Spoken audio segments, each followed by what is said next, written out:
হাজব্যান্ডের হাতে special Tehri beef recipe. দেখেন তেহেরির কালারটা কত সুন্দর এসেছে। এখানে আমি মাংসগুলো ছোট ছোট করে কেটে নিয়েছি, আর আমার হাজব্যান্ড চাউলগুলো ঢেলে নিচ্ছে। এগুলো আমি 10 মিনিটের জন্য ভিজিয়ে রেখে দেবো। এই যে এখানে আমি চালের মধ্যে পানি দিয়ে দিলাম, পানি দিয়ে এটা আমি 10 মিনিটের জন্য রেখে দেবো। আমার হাজব্যান্ড তেহেরি রান্না খুব ভালো করে, তাই ভাবলাম আজকে যেহেতু রোজার ইফতারি করব তেহেরি দিয়ে। আজ কোনো ভাজা পোড়া খাবো না, আজকে আমরা শুধু তেহেরিটাই রান্না করে ইফতার করেছি। এই যে এখানে সব ধরনের জিনিস নিয়ে নিয়েছি যেগুলো লাগবে। আর তেহরিটা সাধারণত সরিষার তেলে রান্না করা হয়, কিন্তু আমি সব সরিষার তেল দেই নাই। এখানে আমি কিছুটা অল্প পরিমাণে সয়াবিন মিশিয়েছি, কারণ সরিষার তেলের ঝাঁসটা আমার সহ্য হয় না। তাই এই যে পরিমাণ মতো আমি সরিষার তেল দিয়ে দিলাম, আর সামান্য পরিমাণে এখানে সয়াবিন দিয়ে দিলাম। আমি এবার এখানে আমি দিয়ে দিচ্ছি পরিমাণ মতো পেঁয়াজ কুচি। আমি কিন্তু রান্না করছি না, এখানে রান্না করছে আমার হাজব্যান্ড, আর আমি ভিডিও করছি। পেঁয়াজগুলো বাদামি কালার না হওয়া পর্যন্ত এটা ভেজে নেব, আর এটা বারবার নাড়তে হবে, না হলে কিন্তু পুড়ে যাবে। এই যে আমি বারবার নেড়ে চেড়ে দিচ্ছি। এটা বাদামি কালার না হওয়া পর্যন্ত এভাবে নাড়তেই থাকবো। এখন এর মধ্যে আমি দিয়ে দেব আদা আর জিরা বাটা। পরিমাণ মতো আমি আদা জিরা দিয়ে দিলাম, দিয়ে এটা ভালোভাবে পেঁয়াজের সাথে মিশিয়ে নিচ্ছি। এটার কাঁচা গন্ধ না যাওয়া পর্যন্ত এটা নাড়তেই থাকবো। পরিমাণ মতো লবণ দিয়ে দিলাম, আর এর মধ্যে দিয়ে দেব কয়েকটা কাঁচামরিচ। আমি কাঁচামরিচগুলো ধুয়ে চিড়ে নিয়েছি। এই যে কাঁচামরিচগুলো দিয়ে দিলাম। এটা খেতে অনেক মজা। এটা আমি রান্না করেছি তেহরি মশলা দিয়ে। এটা ঝটপট রান্না করা যায়, কোনো ঝামেলা নেই এটা রান্না করতে। এখন এর মধ্যে আমি টক দই দিয়ে দেবো। আগের থেকে আমি টক দই একটা বাটিতে নিয়ে ফেটিয়ে নিয়েছি। এই যে বাটিতে রয়েছে এটা।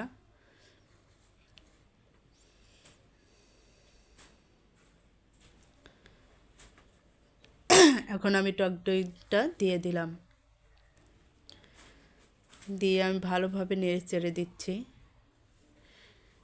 এটা খেতে সত্যিই অনেক মজা, রান্নাও খুব সহজেই করা যায়। এটা রান্না করতে কোনো ঝামেলা নেই। আমি মাংসগুলো কেটে বা ধুয়ে ছড়িয়ে রেখেছি পানি, যাতে মাংসে কোনো পানি না থাকে। আর এর মধ্যে আমি দিয়ে দিলাম এই যে তেহেরির মশলা। আমি পুরোটা দেব না, কারণ এখানে 2 কেজি মাংস রান্না করা যাবে। আমার মাংস আছে 1.5 কেজি, 1.25 কেজি, তাই একটু আমি রেখে দিলাম।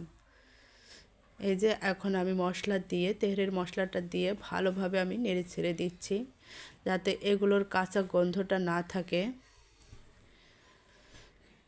এই যে মশলাগুলো আমার প্রায় কষানো কমপ্লিট। এখন এর মধ্যে আমি মাংসটা দিয়ে দেব। দেখেন আমি মাংসগুলো কিভাবে কেটে নিয়েছি। তেহেরির মাংস সবসময় ছোট করেই কাটা হয়। মাংসগুলো খুব ভালো ছিল, অল্প পরিমাণে চর্বিও ছিল, কারণ মাংসের চর্বি না থাকলে খেতে মজা হয় না। এই যে মশলার সাথে আমি ভালোভাবে নেড়ে চেড়ে মিশিয়ে দিচ্ছি। আর আমার অনেক ঠান্ডা লেগেছে বন্ধুরা, আমার ভয়েস যদি আপনাদের কাছে খারাপ লেগে থাকে অবশ্যই ক্ষমার দৃষ্টিতে দেখবেন। আমি খুবই অসুস্থ, তারপরেও কি করব, ভিডিও তো দিতে হবে, তাই ভিডিও করছি। এদিকে ওদিকে মাংস কষাতে দিয়ে আমি চলে আসলাম চাউলের কাছে। চাউলটা আমি ভিজিয়ে রেখে দিয়েছিলাম, এখন আমি চাউলটা ধুয়ে নিচ্ছি। এটা বারবার পানি দিয়ে ধুয়ে নিলাম, চকচকে না হওয়া পর্যন্ত এটা আমি ধুয়ে নিলাম। এখন এই চালটা আমি শুকিয়ে নেব। এটা পানি ঝরিয়ে শুকাতে হবে। এই যে দেখেন চালটা কত সুন্দর ধপধপি হয়েছে। এখন এটা আমি তুলে নিচ্ছি। এটা আপনারা যে কোনো কিছুতে তুলতে পারেন। আমার ডালাটা হাতের কাছে ছিল না, আমি যেটা পেয়েছি আমি সেটাতেই তুলে নিলাম। এখন আমি সর্বশেষ চাউলগুলো দিয়ে দিলাম, এটা পানি ঝরার জন্য রেখে দিলাম। এটা পানি ঝরিয়ে আমি ফ্যানের বাতাসে এটা শুকিয়ে নিয়েছি।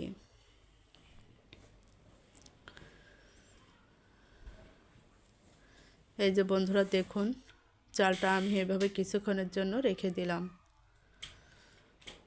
এখনও আমার চালটা শোকেনি, তাই এভাবে আমি আধা ঘন্টার জন্য রেখে দিয়েছিলাম। এখন আর এক চুলায় আমি পানি বসিয়ে দিয়েছি, আমার পানিতে বলক চলে এসেছে। আর এদিকে আমার মাংসে পানি ছেড়ে দিয়েছে। এই পানিটা শুকিয়ে আর অল্প পরিমাণে পানি দিয়ে আমি মাংসটা রান্না করে নেব। এটা কষাতে কষাতে এই পরিমাণ পানি বের হয়েছে। এই যে এই পানিটা আমি শুকিয়ে নিচ্ছি। পানিটা প্রায় আমার শুকিয়ে এসেছে। এখন এর মধ্যে আমি পরিমাণ মতো পানি দিয়ে দেব, যাতে মাংসটা সেদ্ধ হয়। এখানে আমি অল্প পরিমাণে পানি দিয়ে দিলাম, কারণ মাংসটা রান্না করতে করতে প্রায় সিদ্ধ হয়ে এসেছে, তাই বেশি পানি দিতে হবে না। এখন আমি ঢাকনা দিয়ে কিছুক্ষণের জন্য ঢেকে রেখে দেব।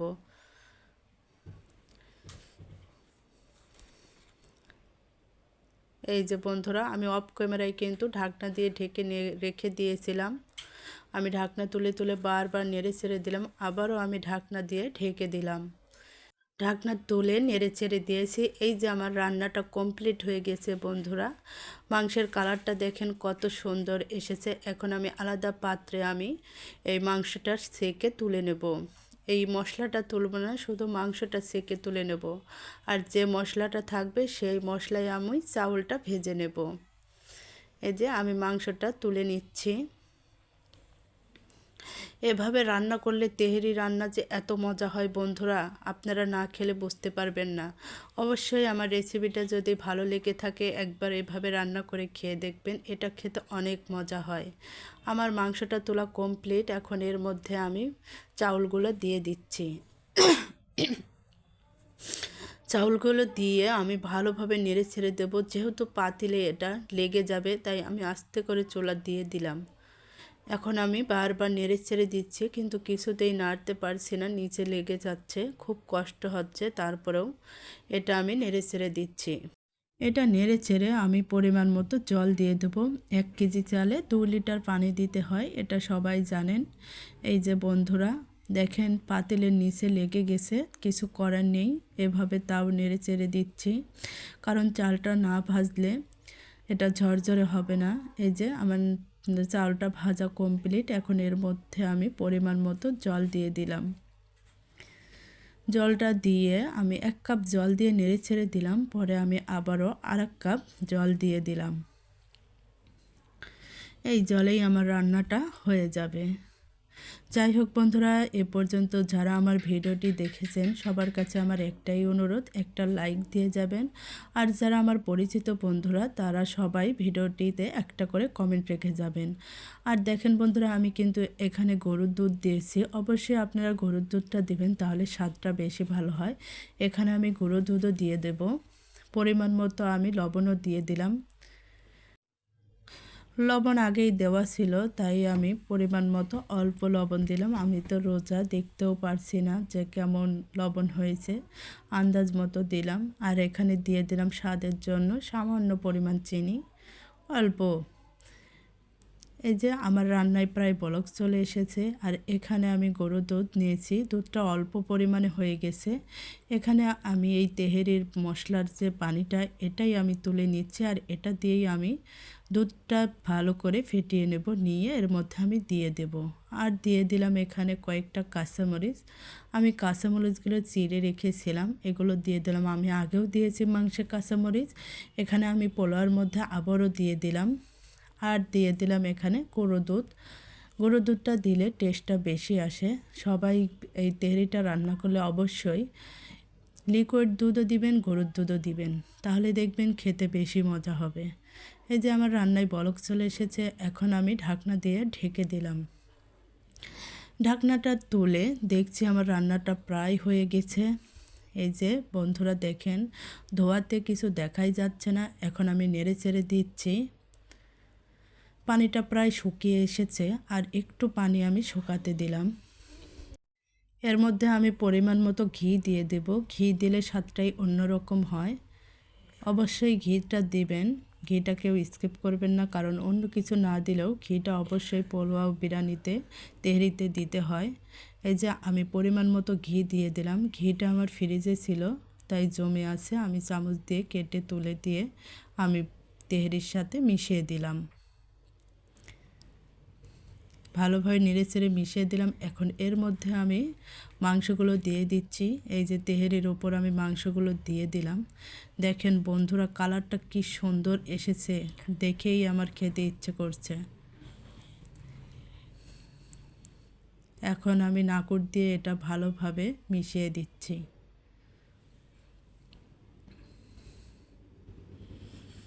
এখন আমি এই তাওয়ার উপর কিছুক্ষণ দমে রেখে দেব, কারণ এমনি পাতিল দেওয়া যাবে না চুলার উপরে, তাহলে নিচে লেগে যাবে। তাই তাওয়াটা আমি আগের থেকেই চুলার পর বসিয়ে তাওয়াটা আমি গরম করে নিয়েছি। গরম করে তাওয়ার উপর বসিয়ে দিলাম। এই দেখুন বন্ধুরা, কিছুক্ষণ দমে রেখেছিলাম। এখন দেখেন রান্না কত সুন্দর হয়েছে, খেতে যে কী পরিমাণ মজা হয়েছিল আপনাদের বলে বোঝাতে পারবো না। ভিডিওটি ভালো লাগলে সবাই লাইক কমেন্ট করে পাশে থাকবেন।